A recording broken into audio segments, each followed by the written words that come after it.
Welcome to the Slop Temple. We pray this video helps. In this video, I will explain how to connect your Huawei Link device. We will cover everything from initial setup to optimizing your network.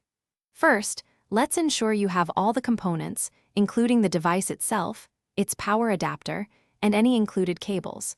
Having your computer or smartphone ready will streamline the entire connection process.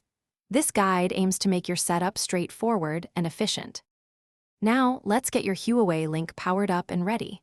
Begin by carefully inserting your active SIM card into the slot, ensuring it clicks into place. Next, connect the power adapter to the device and then to a wall outlet. Once powered, observe the indicator lights. A steady green or blue light typically signifies a successful power on and network registration, indicating it is ready for the next step. With your device powered on, it is time to connect.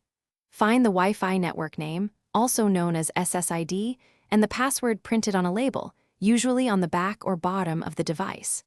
Use these credentials to connect your computer or smartphone to the Wi-Fi network.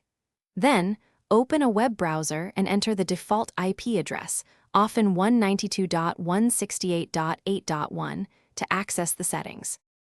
To ensure optimal performance and security, customize your settings. It is highly recommended to change the default Wi-Fi name and password to something unique and strong. Within the web interface, you can explore advanced options such as port forwarding, parental controls, or guest networks. Regularly updating your device's firmware will also provide the latest features and security enhancements, keeping your connection robust and reliable. Thanks for watching. Consider subscribing if we helped you.